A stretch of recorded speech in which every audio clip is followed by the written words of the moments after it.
Bon après-midi, mesdames et messieurs. Merci de nous retrouver dans le cadre de cette édition de l'information sur My Media Prime Télévision. Nous sommes le vendredi 18 octobre 2024.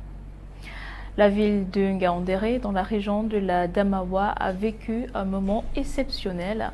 Il s'agit de la projection d'un documentaire phare consacré aux 40 ans au pouvoir de son Excellence Paul Biya devant près de 20 000 spectateurs, en témoignage de son impact dans son pays, comme nous décrit Belmont Ziwa et Adam Bambel dans ce reportage.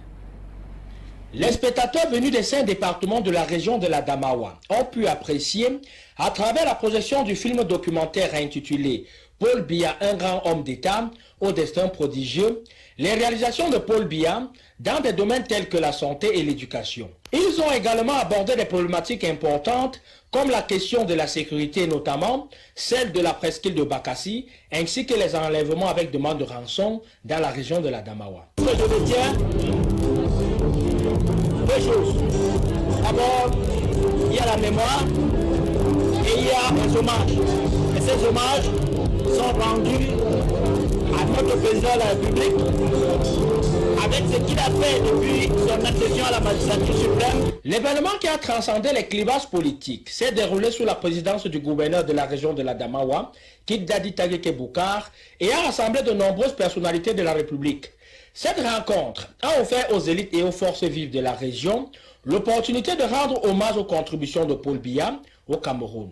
Désormais, les populations de la région de la Damawa savent les actions et les qualités du président de la République. L'engouement suscité par cette projection témoigne de l'importance de la figure présidentielle dans l'imaginaire collectif. En mêlant témoignages émouvants et récits de vie, le documentaire offre une vision équilibrée, mettant en lumière tant ses défis que ses succès. À travers ce documentaire, nous avons vu, comme l'a dit la dame à la fin du film, elle regrette parce qu'elle a pensé beaucoup de choses du président Paul Biya, mais elle constate que beaucoup a été fait. Ainsi pour la Damawa aussi, nous sommes tous d'accord, nous la Damawa, que beaucoup a été fait pour la Damawa. Nous avons parcouru le film et pour nous, c'est une satisfaction entière. Nous avons une fois de plus découvert un chef de l'État dans ses œuvres, à la fois au niveau local et au niveau international. En célébrant le parcours de Paul Biya, ce film incite chacun à s'interroger sur son rôle dans la construction d'un Cameroun uni et prospère.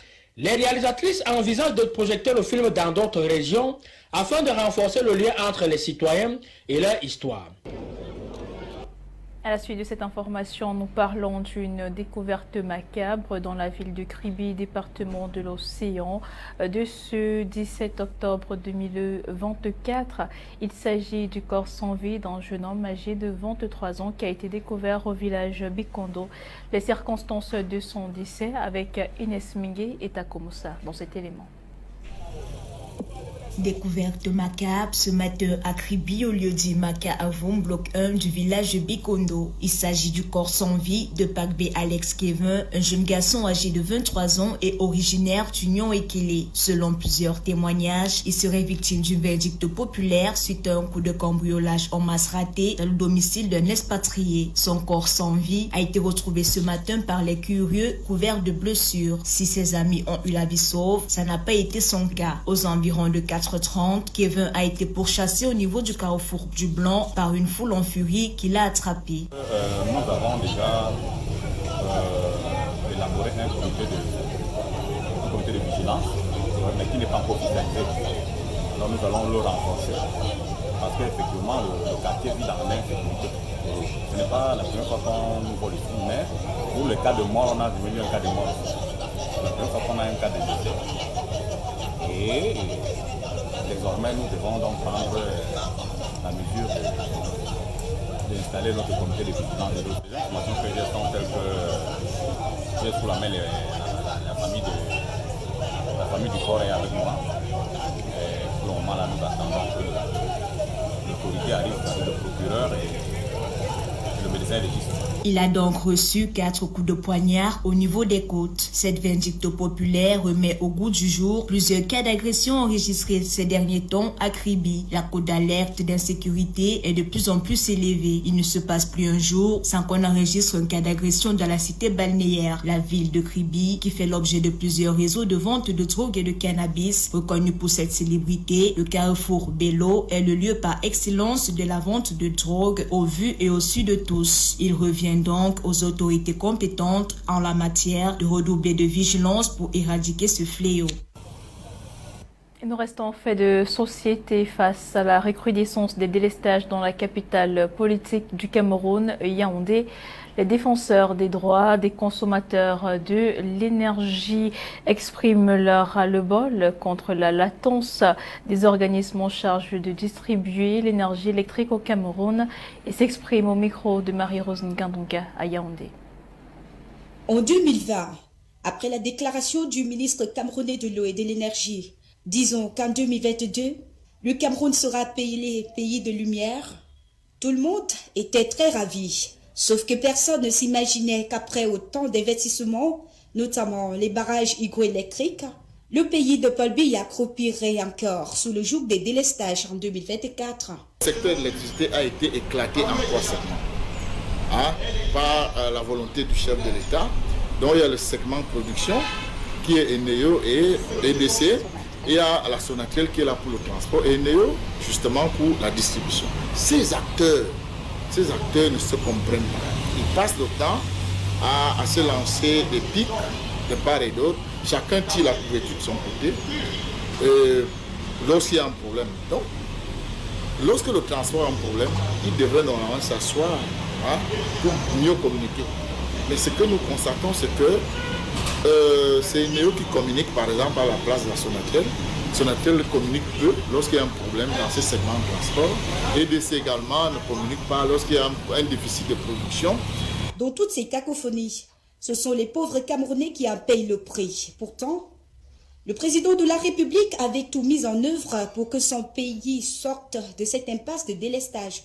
Le chef de l'État a mis en place des mécanismes pour résorber ces déficits énergétiques par rapport à la création des barrages comme celui de Nartigal qui est opérationnel, celui de Membele également qui est là, mais sauf que celui de Membele, l'hydrologie est très mauvaise en ce moment.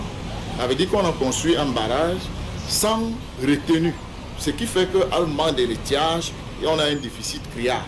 C'est ce qui se passe en ce moment, à ce que je sache en tant que professionnel expert dans la matière. Membele nous débite entre 35, 40, 45 MW contre 211 préalablement prévus. Encore un tourbillon pendant que nous attendons la lumière. Vous voyez qu'il y a un gap. Il y a ce gap-là. Et lorsqu'on avait les 211 MW normalement, on avait de l'énergie quand même. Mais lorsqu'il y a ce gap-là, Nartigal, on a mis, je crois, 2 groupes ou 3 groupes, maintenant on a 180 MW, vient résorber donc le déficit de Membele. Vous voyez qu'on tourne un peu en rond. Si Membele était en plein régime, nous n'aurions plus ce problème. Donc voilà le véritable problème qui se passe. Et moi je pense que le chef de l'État a fait ce qu'il fallait.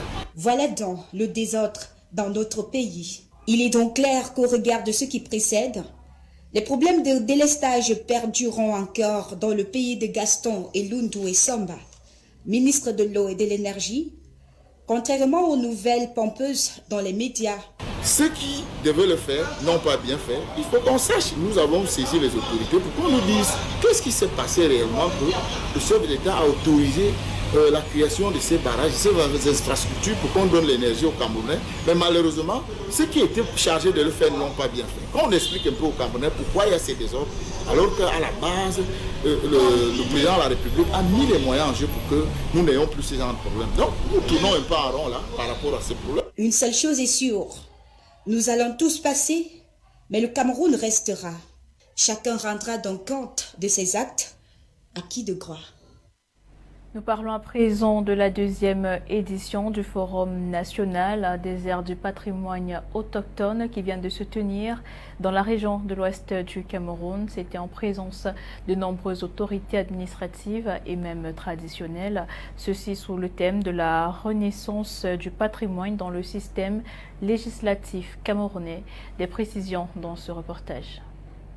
De la loi numéro 2024. Du 14 au 16 octobre dernier, les garants de la tradition et les acteurs de la protection de l'environnement, sous la houlette de la Fondation internationale pour le développement, l'éducation, l'entrepreneuriat et la protection de l'environnement, le réseau d'appui à la promotion des aires du patrimoine autochtone et communautaire du Cameroun et Greenpeace Afrique se sont réunis à Bafoussam pour échanger autour de 5 axes majeurs pouvant contribuer à améliorer le cadre institutionnel, légal et juridique des sectoriels. Les communautés ont toujours vécu en harmonie avec la nature et c'était de bon ton que le gouvernement, au lieu de continuer toujours à exporter notre bois et nos ressources naturelles à l'étranger, a donc compris qu'il était important qu'avec nos ressources naturelles, on puisse les exploiter au niveau national, on puisse permettre aux communautés locales de tirer au moins les moyens de subsistance et que leur savoir-faire ancestral soit davantage valorisé.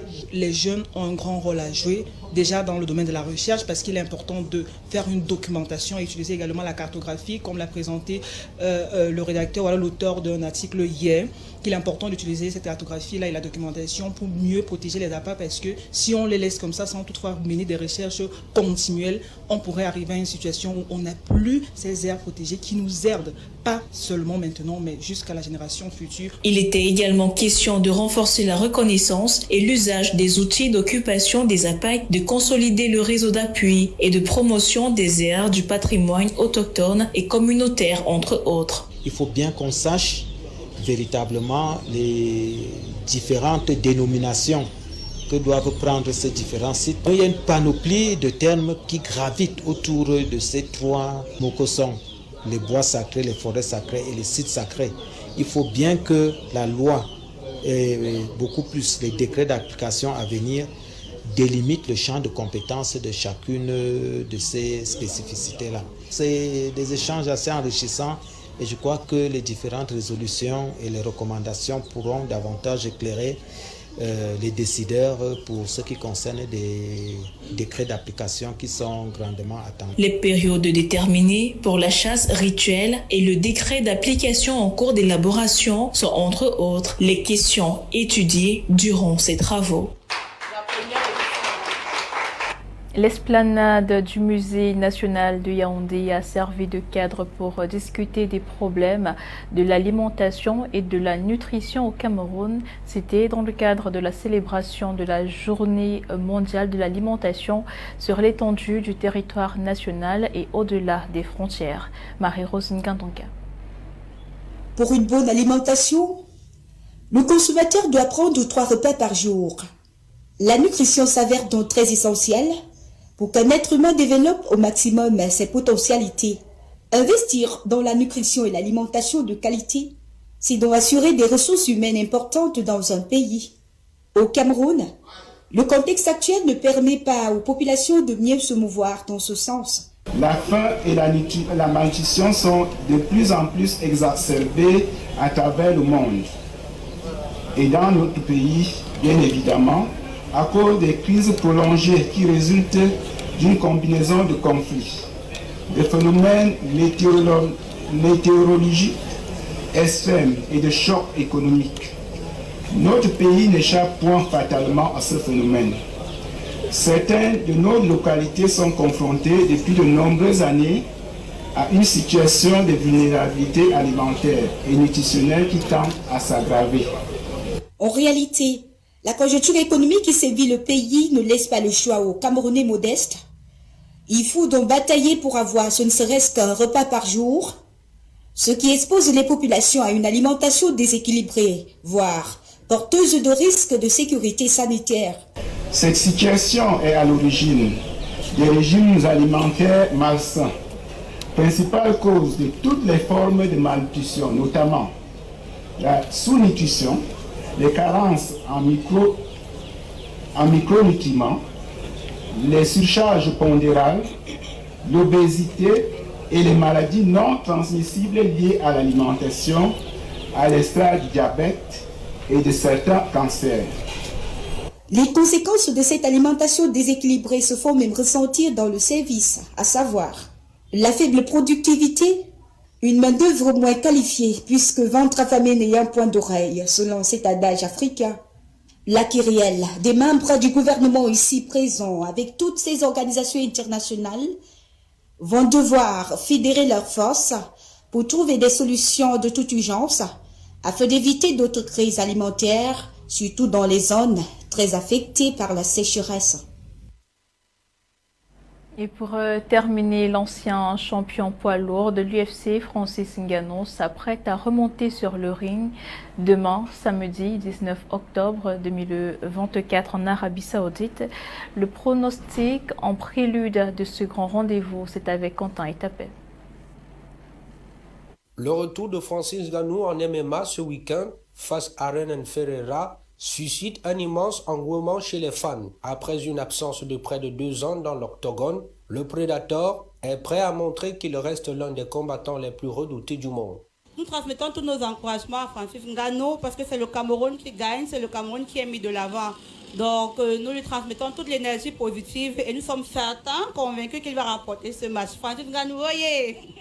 Depuis son départ de l'UFC et ses débuts en boxe professionnelle, Ngannou n'a cessé de fasciner les amateurs de sport de combat. Sa défaite face à Tyson Fury n'a rien diminué de la foi de ses supporters qui voient en lui une légende toujours en action.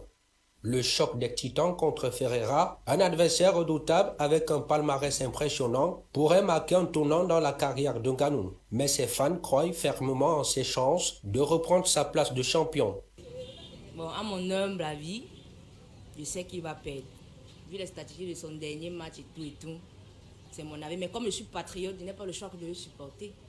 Nous voyons voir. Le combat aura lieu à Riyad ce samedi, dans le cadre de la PFL, une nouvelle étape pour Ngannou, prêt à écrire une nouvelle page de son histoire.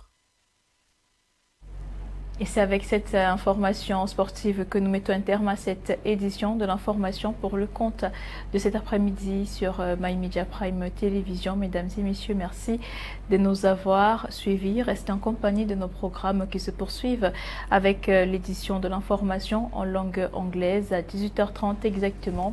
D'ici là, portez-vous bien et surtout, excellent week-end.